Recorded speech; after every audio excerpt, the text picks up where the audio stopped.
Hello everybody, this is Toys R Us and welcome to another edition of What's Happening Wednesday. This is a weekly roundup show that I like to do on this channel, which again gives me the perfect opportunity to do exactly that. Keep you guys updated with things that I found around the world of Transformers. I let you know what's happening with this YouTube channel and of course my Instagram, which is Toys_R_Us. First off, quick apologies to everybody who I said I'd be meeting at the In Demand event at the weekend just gone.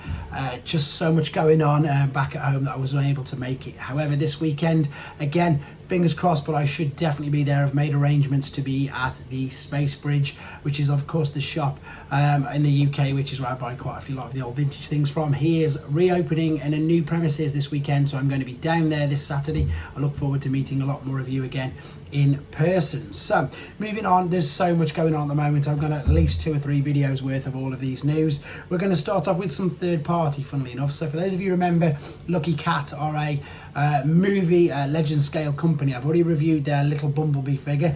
They've now of course got an Optimus Prime. So these are photos from I Am No Fire and I've got them via T-Formers. So once again, this is a legend scale Optimus Prime movie version. So this is absolutely tiny when it's going to be in hand, but the detail on this, I mean, I think you can tell when you look at it in the alternate mode, it looks just fractionally, I believe it's fractionally bigger than the core class from the main line. You've got the Lucky Cat logo there. This is highly posable. It comes with a load of accessories, multiple articulation points. For those of you who are aware, as I say, legend scale figures, they cost a lot more than the core class figures, but that's because they come with more accessories. There's more engineering gone into them, and exactly that, they're far more articulate. So let me know what you think of this in the comments, guys. Do you want me to review this one as well? Because obviously I did the Bumblebee. Moving on, this is bigger. This is a figure that's got everybody excited, which is great. Mark Mahira is again taken to Instagram. If you don't have Instagram, you can also see all these images on T-Formers, TFW 2005 without any glare. These are his insights and behind the scenes on, of course, Legacy United Leader Class Sandstorm. And as I say, this figure seems to have everybody so excited, whether it's Generation 1 people like myself or even, you know, younger collectors, because they just really knocked it out the park with this. I think alternate mode is amazing. Yes, of course, you can perhaps see this maybe becoming a pre-tool for another Blackout figure, who knows. The buggy doesn't look completely out of scale or out of shape. Sometimes I think usually the buggy is the mode that's not mold that usually suffers, but I don't think it does with this. I think it looks great. You'll see in a second with him next, there you are, next to Beachcomber, so they do look really good together. And as I say, as soon as this becomes available for pre-order, I will 100% be pre-ordering this figure. I'm very excited for it. Moving on, if you're lucky enough to be heading anywhere near Universal Studios, they have got a new Bumblebee popcorn holder. So it's got full LED lights, it's got working, or should I say movable articulation points in the arms and the legs. It is obviously an official Transformers product because they've got the Transformers The Ride in their parks, which is a great ride, to be fair. I've been to the one in Orlando, although it was years and years ago. There you can see the arms and the legs moving on their hinges. You can sit him down as well. And then I suppose most importantly, there you are, you can actually put popcorn in him, which is of course what he is indeed being sold for. And then you get a lovely lanyard as well when you're done with eating the popcorn out of him. I will definitely be picking one of them if I'm lucky enough to go anywhere near Universal Studios anytime soon. Right, moving on, this is from Flame Toys. This is their Kuru line.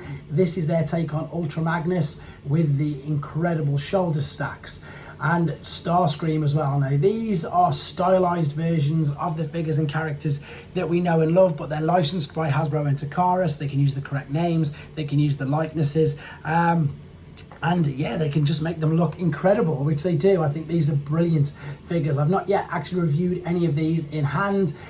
They don't transform though. They are fully articulate action figures. I think they're model kits as well, to be honest. I think you can build some of them up, but mainly just the main point to get across is they don't transform. They do always come with an absolute abundance of accessories, as you're about to see here. This is their take on a shattered glass Megatron.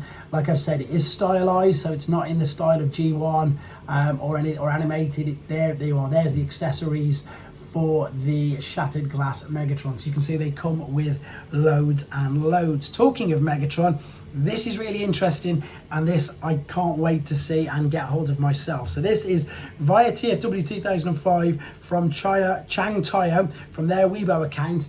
they are releasing a core class Megatron. Now this isn't a legend scale figure, this is a core class one. It is very similar, apart from one huge factor which I can't wait to show you. Very similar in size, in scale to this standard Hasbro core class figures. He does come with a teeny little laser beak. You can see in a second, you can position on his arm. He is fully posable, but there you are, there's the laser beak. But what I really like about this is, you can see there, pretty much the same size as the Optimus Prime. And there's the actual Hasbro one just behind him, which you can't see, but this is like the reveal. I can't wait to show you this. This is why they are making a core class Megatron, to give people, oh, I thought it was the next image, but it's not, what they actually really want with a little core class Megatron. And that is, of course, that. There you go. So it's got the same dimensions, looks it to be in robot, as the Hasbro version, but obviously it's not a tank. It is exactly what we want G1 Megatron to be. So there you go. This is a new core class figure, and as soon as I've got more details when you can pre-order that, I will of course let you know straight away. Right, moving on to this has got to be my favourite other company apart from Hasbro. I appreciate New Age, I appreciate Magic Square, etc., but I just love Doctor Wu. They're just so simple, so fun. These are Micromaster scale figures. Let's be honest, we saw their version of Hauler coming since we had the grey prototype, etc., of Inferno and Grapple. Perceptor was an odd one. I don't know why they decided to pick him to go with him. Now obviously they don't use the correct names, because as you can see they do transform. Once again, to remind you, these are Micromaster scale figures. If you want to see any Doctor Wu reviews, check them out on my channel. They've got a whole playlist, and exactly that, they're just fun. The reason why they're fun and I love them is because they remind me of the Takara World's Smallest Transformers figures, and they're pretty much exactly that, just really small versions of our favourite figures. Lots of them have even got the same transformation processes as the original G1 figures, so I can't wait to get these. You can pre-order these. I'm going to show you exactly where very soon. I've just realised there's a few more pictures of Hauler to show you that I haven't managed to select with this. There we go. And as I say, we knew that this was going to happen as soon as we got the Grapple and the Inferno figures. Sticking with third-party companies, this is good news for people who collect Fans Hobby. They are saying that Naval Commander is going to get another production run this year. So you can see there it's saying pre-orders start. If you missed out on it, where's the exact date for you? It hasn't got it here. It just says, glad to let you know MB15 Naval Commander is having another production run 2024. Pre-orders yours at local stores or at online stores. So if you go to their online store, you can pre-order your Naval Commander, no problem. Right, let me show you this particular website here then. This is Showz. This is who I do reviews for, as well as In Demand and Robot Recruits. This is their sales page. So this is where you can get some figures really cheap. You can see there they are all on sale. And then you've got their pre-orders. You can see there the new X-Transbots Ironhide. I've got him coming up in another video. Magic Square's Dinobots. There's the Doctor Wu figures I just mentioned.